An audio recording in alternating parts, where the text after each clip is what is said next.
Marcus Ellison was 44 years old, earned $72,000 a year as a senior HVAC technician, and was, at this precise moment, an invisible man. The devastating situation wasn't new, it was a tradition, polished by 12 years of practice. It was 3:14 p.m. on a sweltering Saturday in August at his in-laws' annual garden party. The Carter family estate in Buckhead, a sprawling mansion of white columns and manicured lawns, was a world away from the modest three-bedroom house in Decatur that Marcus's salary paid for. He stood near a meticulously trimmed boxwood hedge, the fabric of his simple $120 polo shirt sticking to his back.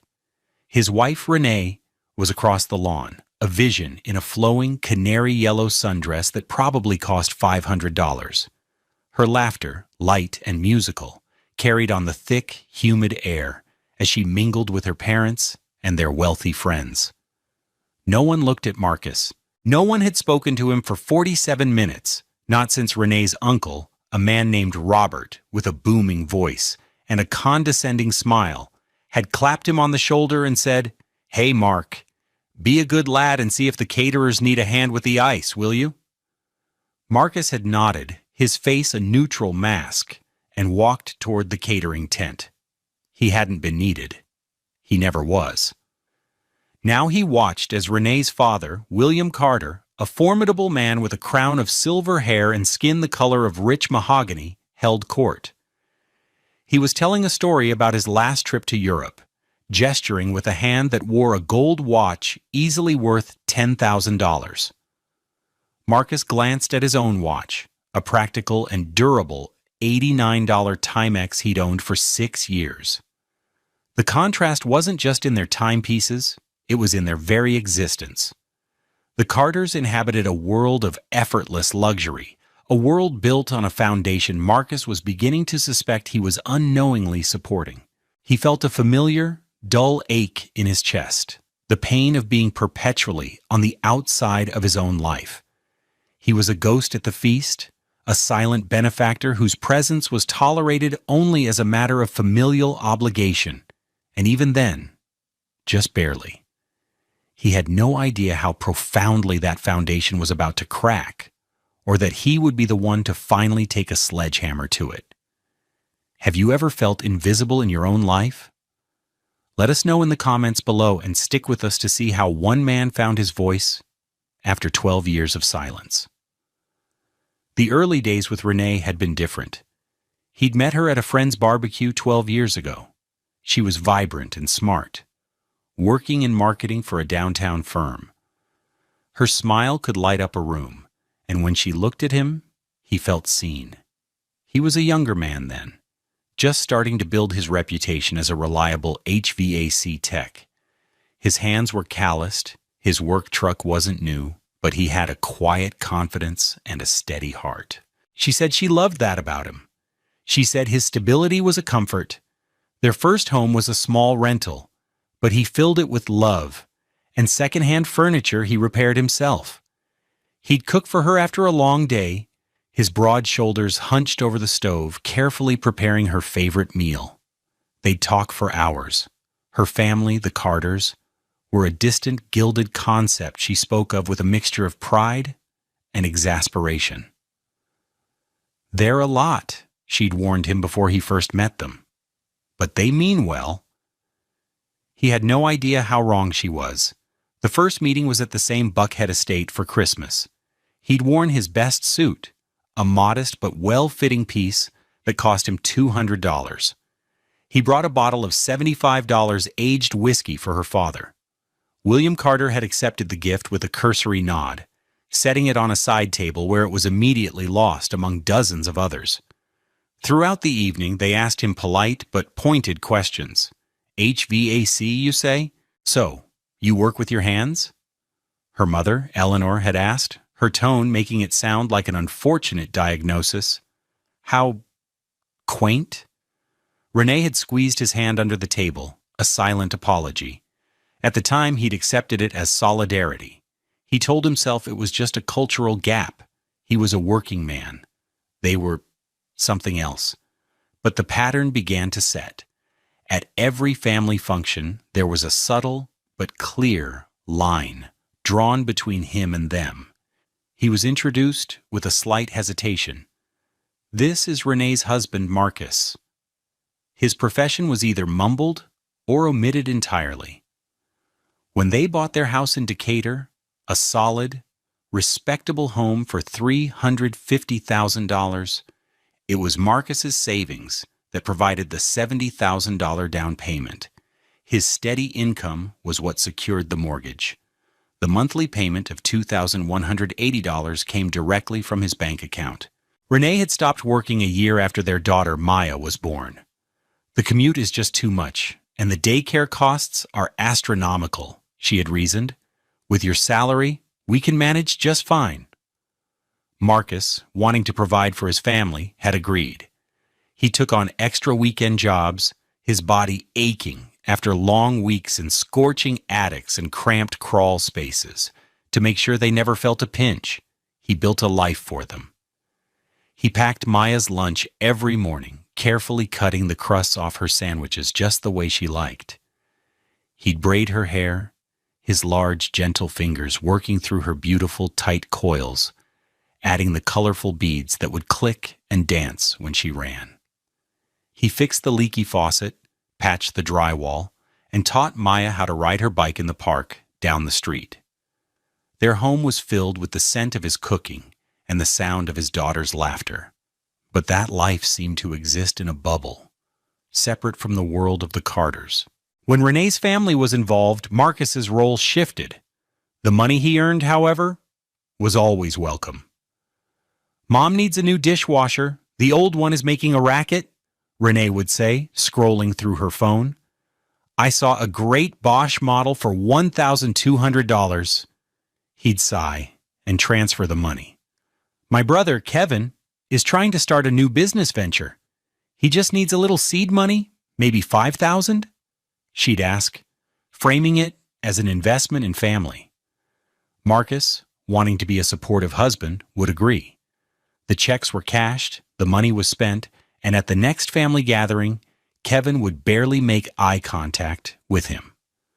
The domestic normalcy of his life in Decatur was a stark contrast to the performative grandeur of Buckhead. He'd come home, covered in dust and sweat, to find Renee dressed for an evening out with her sister. "Just a little charity thing," she'd say, slipping on a pair of $800 Jimmy Choo heels. "Don't wait up." He'd spend the evening with Maya, reading her stories, the quiet intimacy of their time together, a balm on his weary soul. He was a father and a husband, a provider and a caregiver. But in the eyes of his wife's family, he was little more than a walking, breathing ATM, a functional accessory to their daughter's life, easily set aside when not immediately useful. And for 12 years, he had quietly accepted this role, believing it was the price of peace. The insults accumulated like rust, slowly, almost imperceptibly at first, then corrupting everything. What began as subtle condescension hardened over the years into overt, casual cruelty. The outrage was a slow-burning fire in Marcus's gut, one he had learned to smother for the sake of a quiet life. There was the Christmas, 7 years into the marriage, that crystallized his status. The Carter dining room was a spectacle of mahogany and crystal. A massive 20-foot table was set for 30 people. As guests found their place cards, Marcus searched for his own. He found it, not at the main table, but at a small, round table in the corner, next to the swinging door to the kitchen. He was seated with 2 distant cousins and a teenager who spent the entire meal on his phone. When he caught Renee's eye, she gave a little shrug, mouthing the words, "We just needed more room." Later, during the gift exchange, Marcus presented his father-in-law with a beautiful, handcrafted wooden box containing a set of high-end German chisels, a gift that had cost him $250 and weeks of research. William opened it, glanced at the contents, and said, "Ah, tools. Thank you, Marcus." He set it aside without a second look. 5 minutes later, he handed Renee's brother, Kevin, an envelope. "Just to help you get that new condo squared away," William announced. Kevin opened it and beamed. It was a check for $20,000. The room erupted in applause. Marcus felt the air leave his lungs. The cruelty wasn't always financial. It was in the constant erasure of his presence. At Maya's 9th birthday party, hosted in their own backyard in Decatur, the Carters arrived an hour late. They swept in, bearing a gift that was both ostentatious and passive-aggressive, a 6-foot-tall, fully furnished dollhouse that cost at least $1,500. It completely overshadowed the custom-built bicycle Marcus had spent a month assembling and painting in Maya's favorite colors. His daughter, bless her innocent heart, was thrilled by the dollhouse, but Marcus saw the gift for what it was, a declaration of territory, a reminder of who held the real power, even in his own home. Throughout the party, his in-laws spoke over him, answered questions directed at him, and steered every conversation back to their own lives, their own friends, their own world. He was a silent host in his own backyard. The breaking point, the moment the smothering blanket he'd wrapped around his anger was finally burned away, came on a Tuesday night. It was late, close to 11. Maya was asleep. Marcus had just finished cleaning the kitchen after a long day.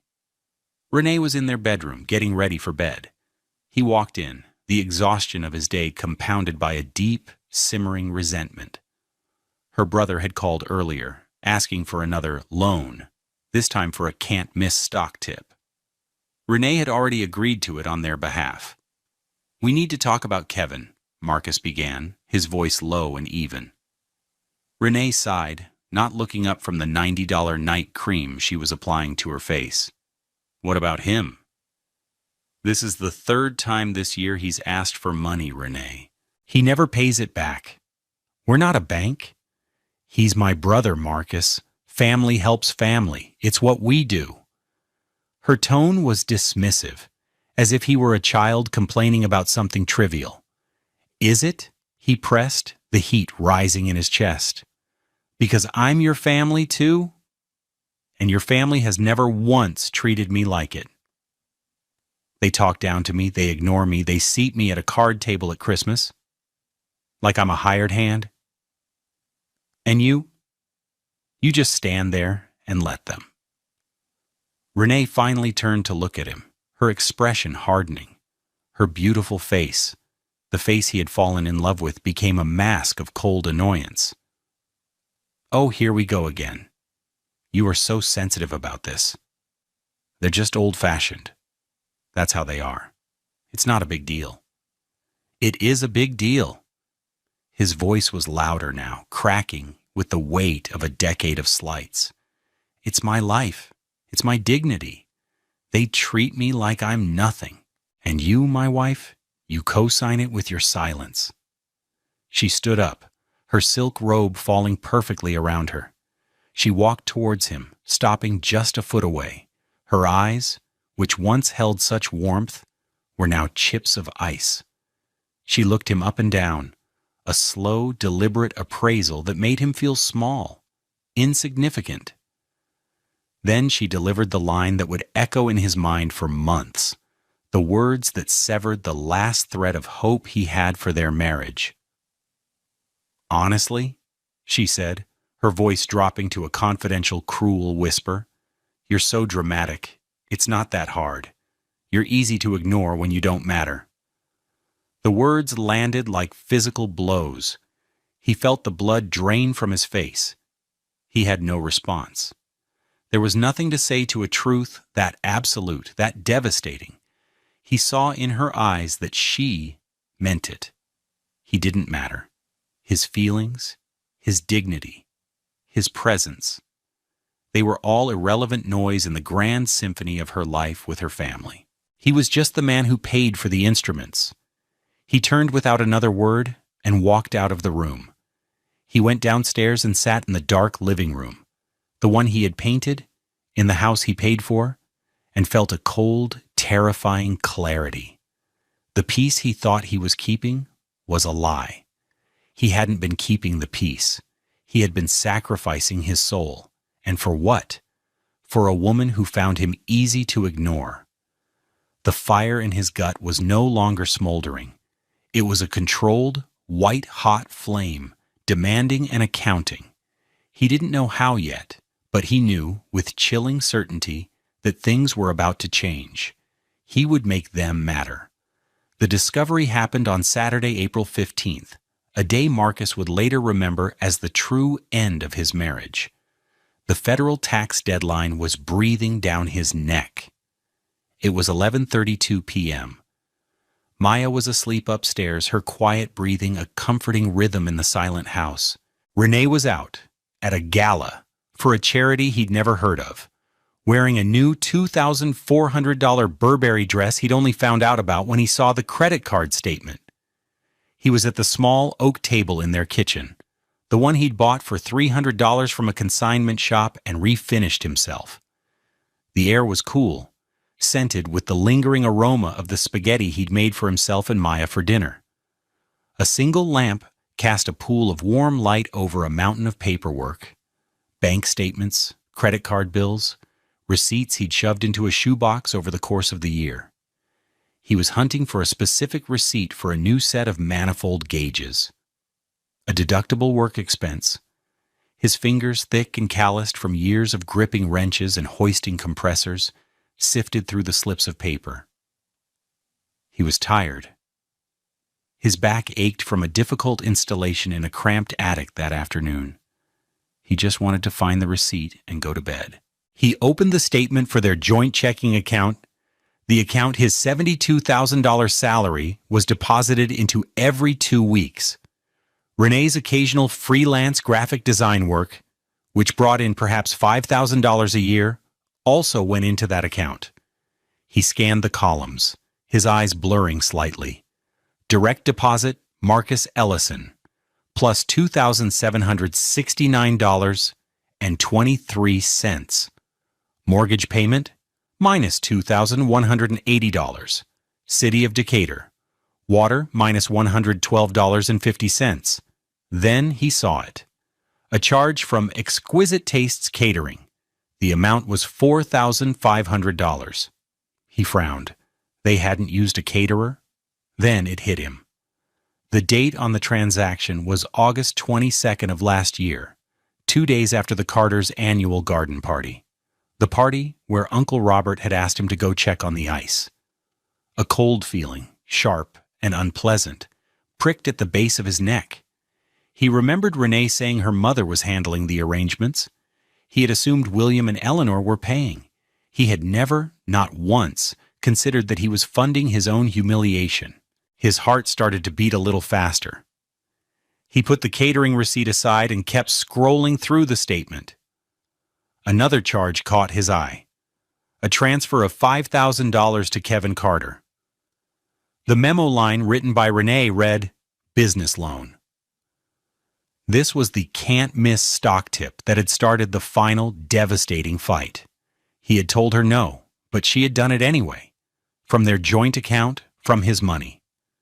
The room suddenly felt very cold. The gentle hum of the $1,800 Samsung refrigerator beside him seemed to grow louder, filling the silence. He pushed back from the table and went to the hall closet where they kept old records. He pulled out box after box of old bank statements going back to the first year of their marriage. For the next 3 hours, Marcus sat at that kitchen table and excavated the financial history of his life. He laid the statements out in chronological order. The kitchen floor became a timeline of his own deception. He saw a payment of $7,800 to the Fulton County Tax Commissioner.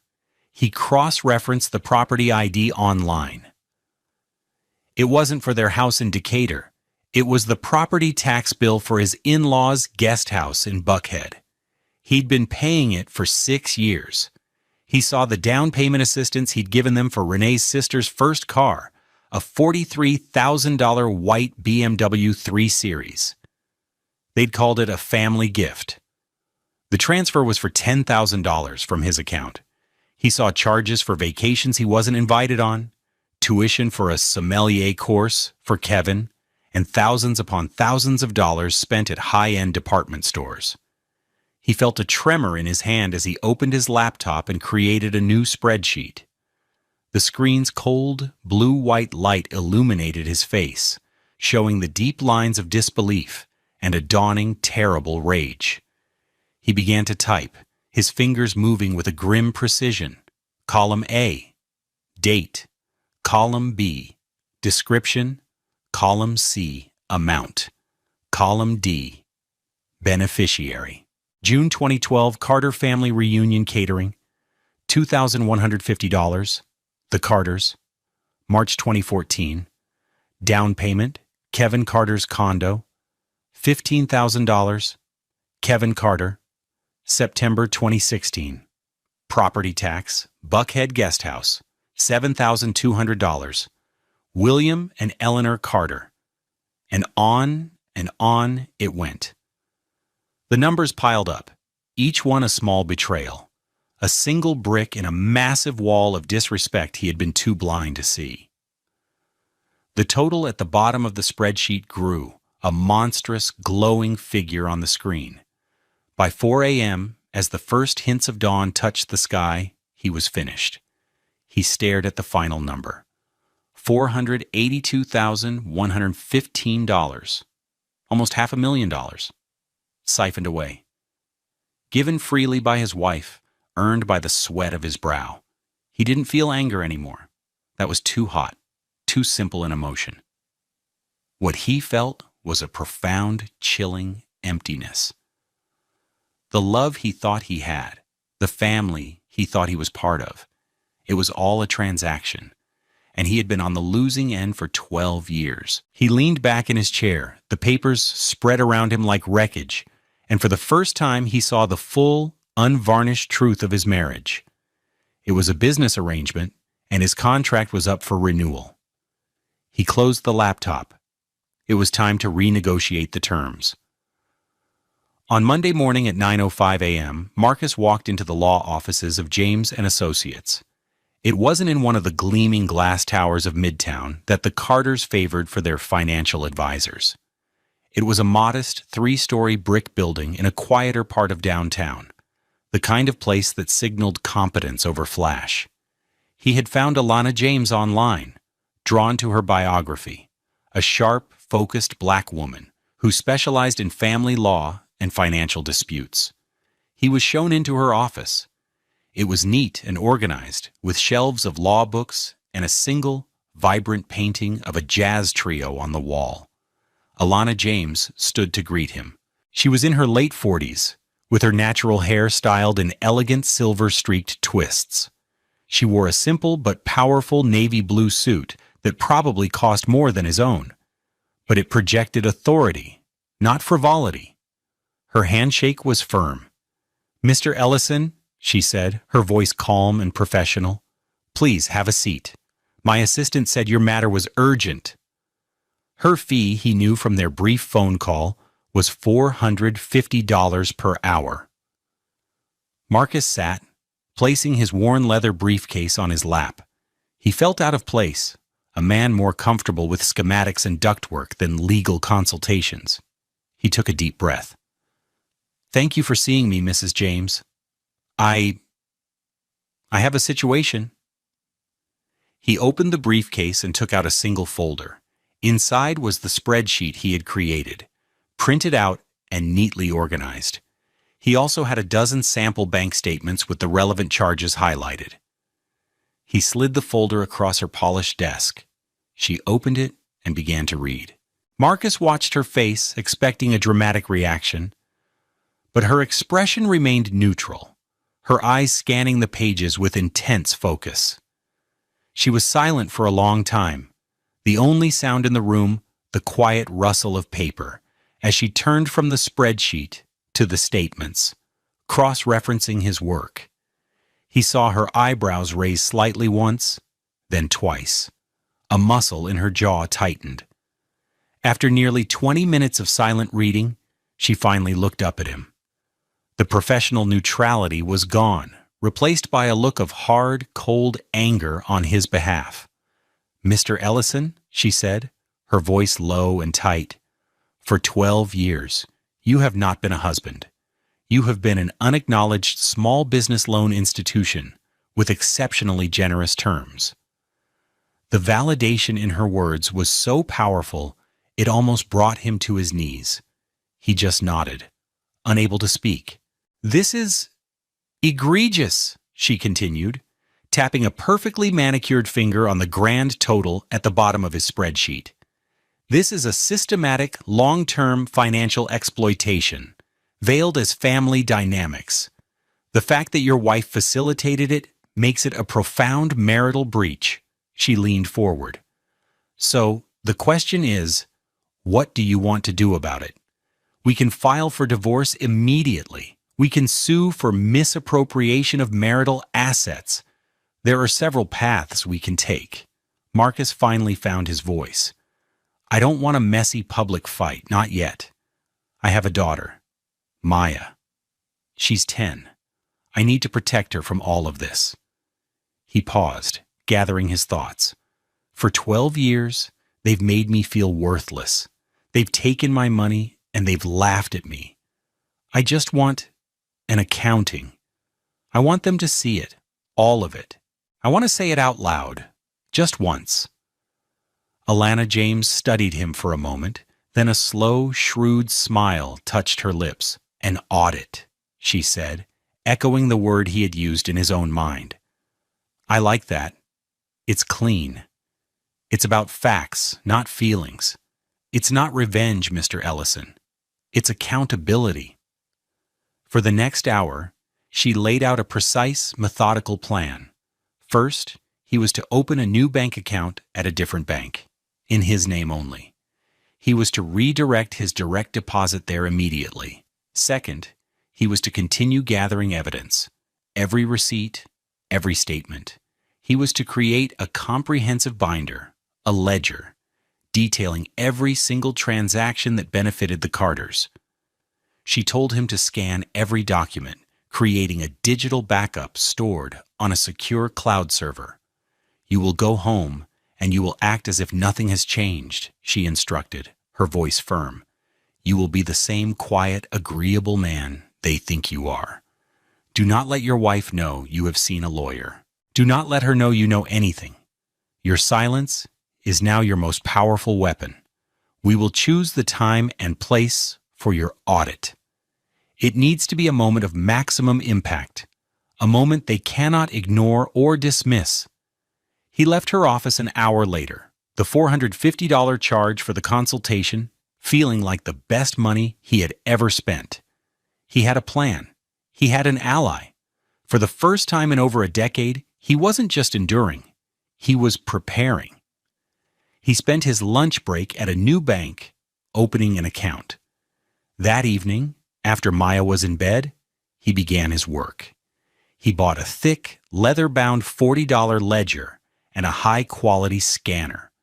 Night after night, in the quiet darkness of his home, he meticulously documented his own betrayal, the soft whir of the scanner, a quiet promise of the reckoning to come.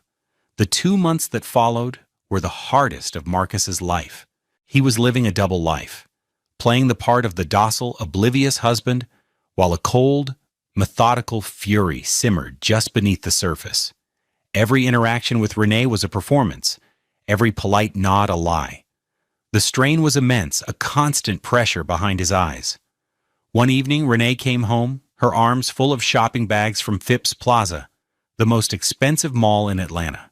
She pirouetted in the living room, showing off a new silk blouse. "What do you think?" she asked, beaming. "It's from Versace. It was on sale, practically a steal at $700. A year ago, he would have felt a spike of anxiety about the cost. Now he felt nothing but a cold, distant observation. He looked at the blouse, then at her, and gave the expected response. "It looks great on you, honey." Inside, he was making a mental note. Date, purchase, Versace, $700, source, joint account. That night, after she was asleep, He added the line item to his spreadsheet and scanned the receipt he'd found in her purse. The lie was one more piece of evidence. Her mother, Eleanor, called him directly a few weeks later. Her voice was syrupy sweet, the false warmth grating on his nerves. "Marcus, darling," she began, "we've finally set the date for our 40th anniversary party. It's going to be at the estate, of course, a proper black tie affair." She paused for effect. "Renee mentioned that you'd be happy to cover the catering costs again this year. It's just such a tremendous help, and it allows us to really make it a special night." He felt the words like swallowing glass. He wanted to tell her to go to hell. He wanted to ask her how it felt to be so shamelessly parasitic. Instead, he took a deep breath, picturing Alana James's calm, steady face. "Your silence is your weapon." "Of course, Eleanor," he said, his voice a perfect imitation of his old, agreeable self. "Whatever Renee thinks is best, we want to make sure you and William have a wonderful celebration." "Oh, you are just the best son-in-law a mother could ask for," she gushed. "Truly." He hung up the phone, his hand trembling slightly. He walked to the kitchen and poured a glass of water, his reflection in the dark window showing a stranger's face, tight and grim. He was becoming an excellent liar. The thought brought him no comfort. The most difficult moments were with Maya. His daughter was perceptive, her young heart attuned to the subtle shifts in the emotional atmosphere of their home. One Saturday afternoon, he was sitting with her at the kitchen table, helping her with a school project on the solar system. She was meticulously coloring in the rings of Saturn, her brow furrowed in concentration, the colorful beads in her braids making a soft, clicking sound as she moved her head. Across the room, Renee was on a FaceTime call with her sister, their laughter loud and sharp. They were planning a spa weekend in Napa Valley, debating which five-star resort had the better mud baths.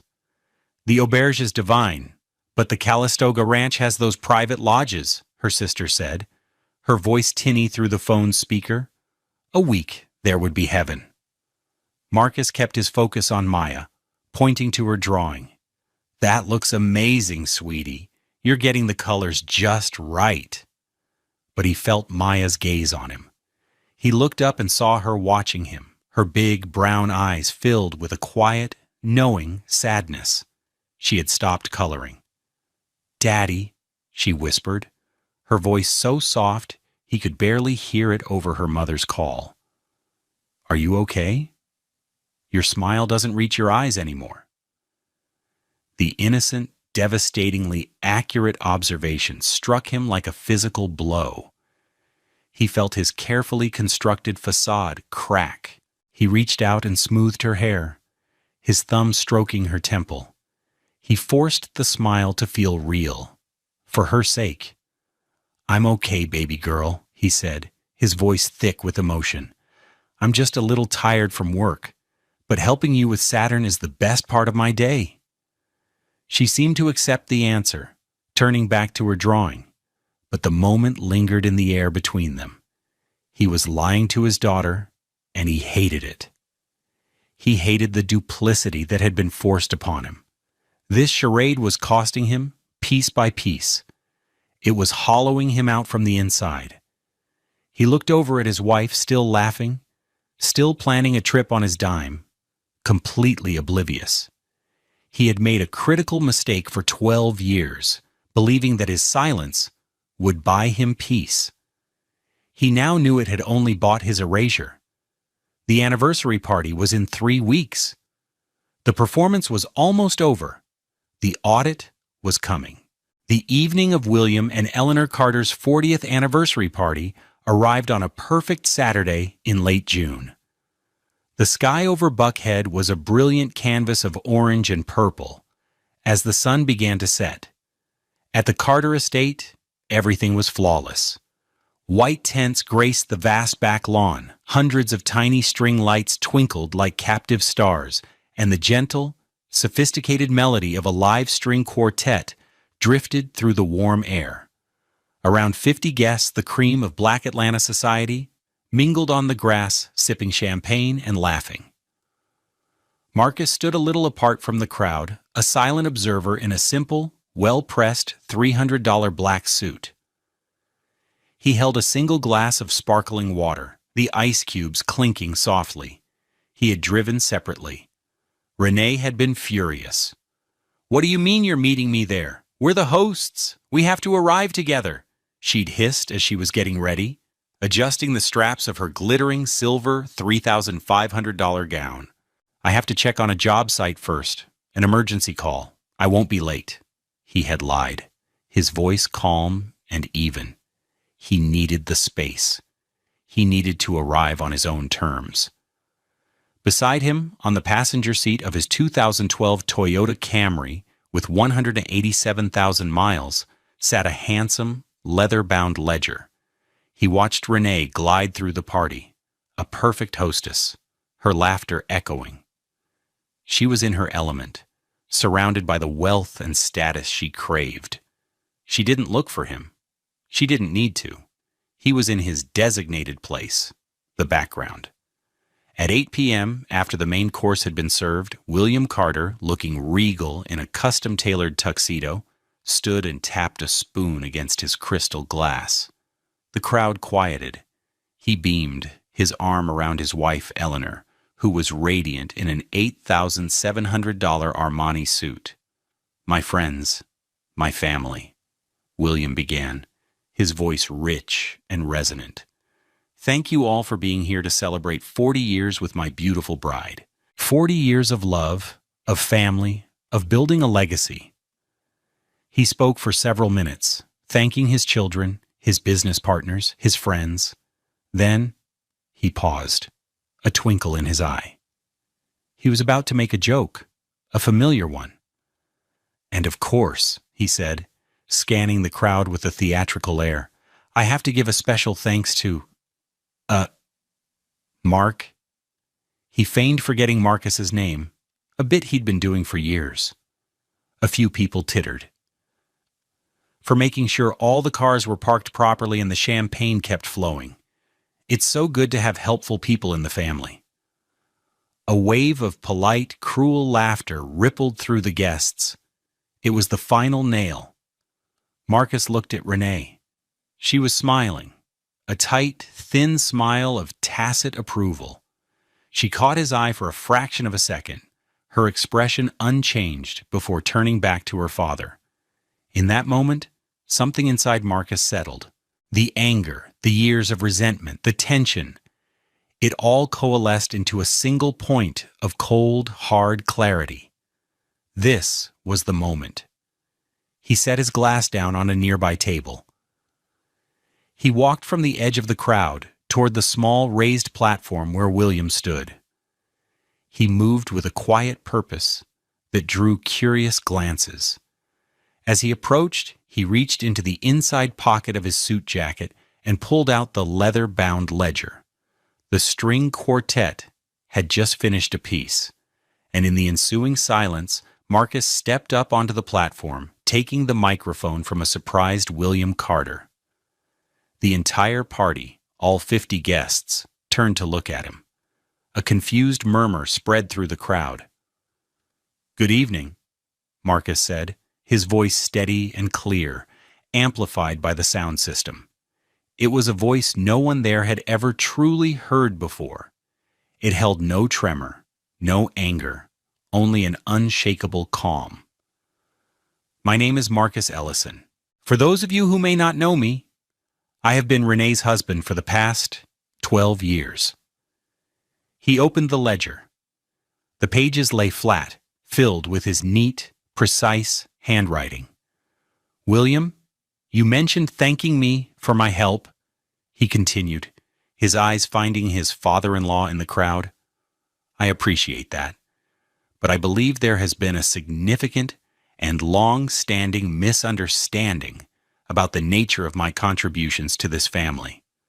So tonight, in the spirit of celebrating 40 years of the Carter legacy, I'd like to offer a different kind of toast, a financial review, an audit." A stunned silence fell over the party. The air grew thick with tension. Renee's face, which had been smiling a moment before, was now a frozen mask of disbelief. Marcus looked down at the first page of his ledger. "Page 1, he read, his voice resonating through the still night air. June 14th, 2012, contribution to Carter Family Reunion Catering, $2,150. Source, Ellison Primary Checking Account." He turned the page. Page 2, March 3rd, 2014. Down payment assistance for the condominium of Kevin Carter, $15,000. Source, Ellison Savings Account. He didn't raise his voice. He simply read the facts, one by one. The room was so quiet he could hear the faint rustle of the leaves in the trees. He read the dates and the amounts for the property taxes on the Buckhead guest house, year after year. He read the $10,000 payment for Renee's sister's BMW. He read the $25,000 business loan to Kevin that was never repaid. He detailed the cost of vacations, designer clothes, home renovations for their relatives, all paid for from an account funded almost exclusively by his labor. With each entry, a new layer of the Carter family's glittering facade was stripped away. William Carter's face had gone from confusion to fury to a pale, slack-jawed shock. Eleanor looked as if she might collapse, her hand clutching her chest. Renee was staring at him, her eyes wide with a mixture of horror and murderous rage. Her perfect party, her perfect world, was being dismantled, line by line, in front of everyone she wanted to impress. Finally, Marcus reached the last page. The itemized list spans 12 years and totals $482,115, he announced, his voice unwavering. He closed the ledger with a soft, final thud. He looked out at the sea of stunned faces, then his eyes settled on Renee. "For 12 years, he said, his voice dropping slightly but still carrying across the lawn, I've been seated at side tables. I have been called the help. I've been treated as an afterthought. My wife once told me, in a moment of profound honesty, you're easy to ignore when you don't matter. And I see now that she was half right. I didn't matter. But my money clearly did." He placed the ledger on the podium. "So as of tonight, June 24th at 8:17 p.m., this financial arrangement is terminated. The bank is closed. The help, as you so fondly call me, quits." He turned to step off the platform. The silence was absolute, a heavy, suffocating blanket. Then Renee found her voice, a venomous hiss that cut through the quiet. "Marcus, you sit down right now. You are embarrassing me." He didn't turn around. He didn't even hesitate. He stepped off the platform and began to walk across the perfectly manicured lawn, away from the white tents, away from the string quartet, away from 12 years of humiliation. He had taken maybe 10 steps when he heard a small sound behind him, a sound that cut through his own resolve. "Daddy?" He stopped and turned.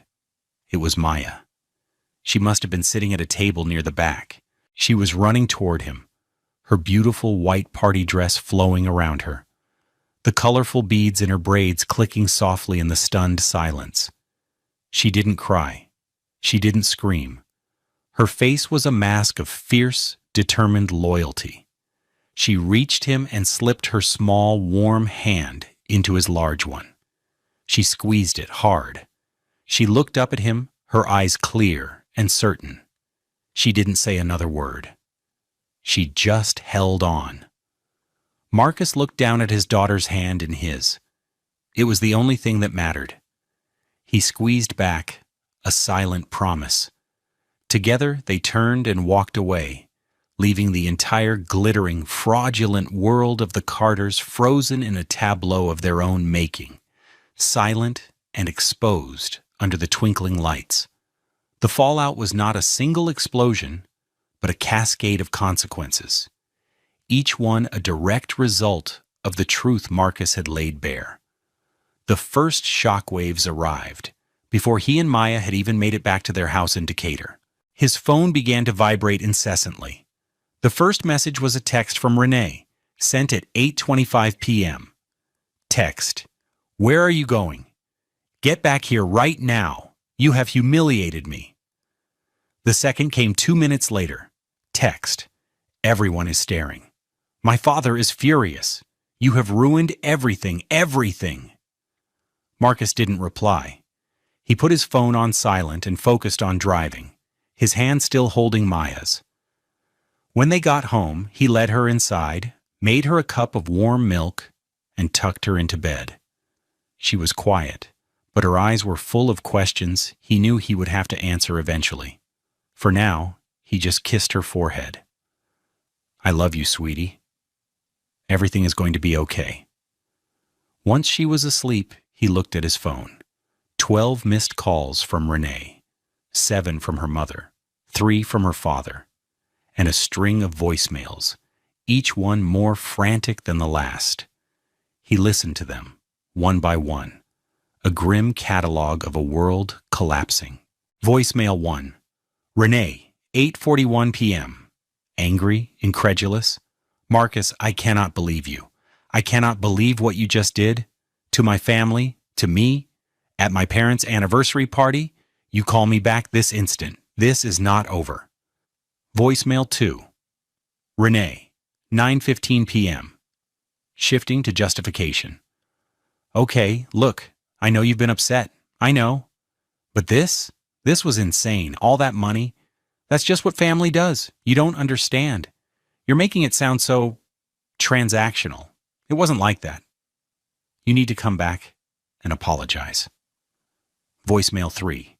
Eleanor, 9:32 p.m. Hysterical. "Marcus, this is Eleanor. What have you done? People are leaving. They're whispering. William." William is beside himself. "You have brought such shame on this family. After everything we've done for you."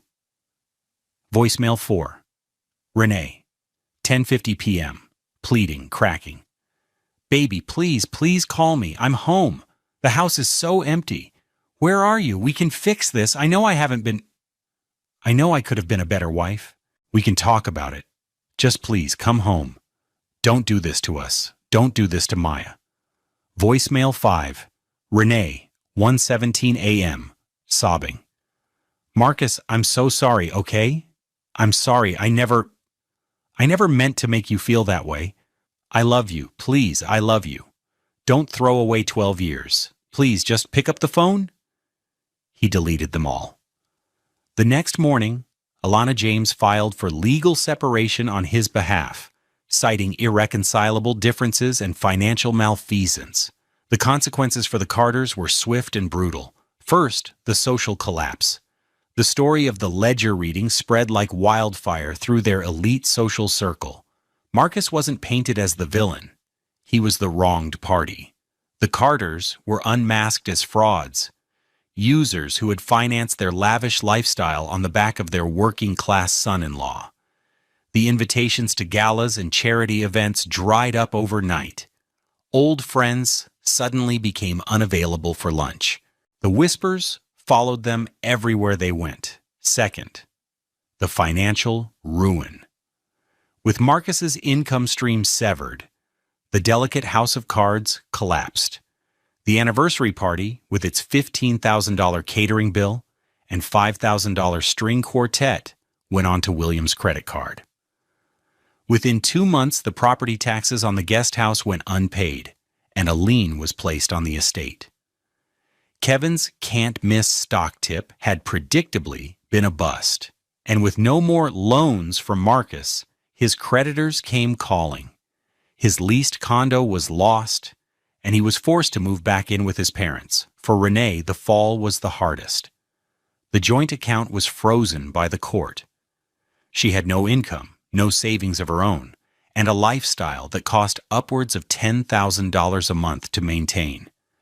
Within 3 months, she had to sell her beloved white BMW 3 Series, getting only $28,000 for it, most of which went to pay off the credit card debt she'd accrued. She was forced to leave the house in Decatur, the house Marcus had paid for, and was now awarded in the separation agreement, and move into a cramped $1,500 a month apartment in a charmless complex in Sandy Springs.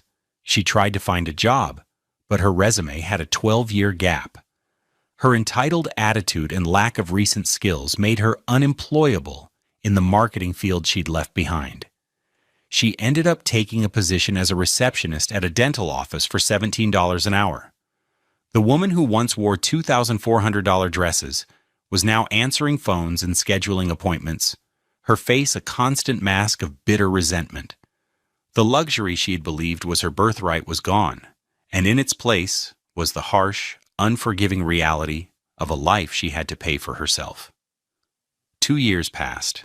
The world turned, and life, as it always does, found a new rhythm. It was a bright, crisp Saturday morning in October. In the clean, organized two-car garage of a modest but comfortable rented house in a quiet Decatur neighborhood, the air smelled of machine oil and potential. The garage had been converted into a workshop and classroom. A large sign on the wall, professionally painted, read, Ellison HVAC, Training and Service. Marcus, now 46, stood before a disassembled condensing unit. His hair had a few more distinguished threads of gray at the temples, but the tired, strained lines around his eyes were gone. He looked peaceful. He was explaining the function of a dual-run capacitor to 2 young men in their early 20s, both of them black, both listening with rapt attention. "See, the key is to always discharge it before you handle it," Marcus said, his voice patient and clear. "This little thing can hold a serious charge. Safety first, always." He had started the service 6 months after the separation, using a small business loan he'd easily secured with his perfect credit history. He specialized in honest, reliable repairs, but his real passion was the training program. He took on 2 apprentices each year, usually young men from the community who needed a skill and a mentor. He taught them the trade, but he also taught them about business ethics, about valuing their labor, about self-respect. He was building something, not just fixing things. The side door to the garage opened, and Maya walked in, now a confident and happy 12-year-old. Her hair was in long, neat twists that fell past her shoulders.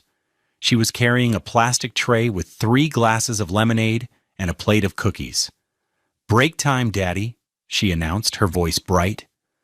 The 2 apprentices, Jamal and David, grinned. "Thanks, Maya. You're a lifesaver." As they took their break, Maya pulled a folded piece of paper from her pocket and handed it to Marcus. "I made this for you, for the wall." He unfolded it.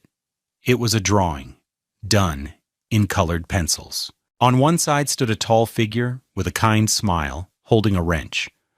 On the other stood a smaller figure with long twists, holding a book. Above them, the sun was shining. He recognized his own steady hands, her brilliant smile. "It's beautiful, sweetie," he said, his voice thick with emotion. "Who is it?" "That's you, Daddy," she said, pointing. "You're a teacher, and that's me. I'm going to be a lawyer, like Mrs. James." She looked up at him, her dark eyes shining with pride. "We're a family." She then pointed to the figures, to the rich brown color she had carefully used for their skin. "We're black, and we're happy," she said, as if stating the most obvious and wonderful fact in the world. A single tear escaped Marcus's eye, a tear not of sorrow, but of overwhelming gratitude. He hugged her tightly. "Yes, we are, baby girl. Yes, we are." Later, he tacked the drawing to the main wall of the workshop, right next to his business license and his first dollar earned. He looked at it. This simple, powerful declaration of their new life. He realized that for 12 years he had been pouring his life's energy into a foundation made of sand, trying to earn a place at a table where he was never truly welcome. He had mistaken their luxury for value, their status for worth. True wealth, he now understood, wasn't in a Buckhead estate or a $43,000 car. It wasn't in a name or a legacy built on the silent contributions of others. True wealth was in the solid feel of a tool in your hand, in the respect you earn through your own hard work. It was in the quiet pride of teaching a young person a trade, in building a community, not just a bank account. It was in the unconditional love of a child who saw you not for what you could provide, but for who you were. It was the peace of a Saturday morning, the taste of lemonade, and the simple, profound knowledge that his smile now, finally, reached his eyes. He was no longer invisible. He was seen. He was home. What does it mean to build a life of true value? Share your thoughts with our community in the comments. We believe stories like Marcus's show us that real strength isn't about enduring disrespect, but about having the courage to demand your worth and build a new foundation based on love and respect. Thank you for being a part of our channel.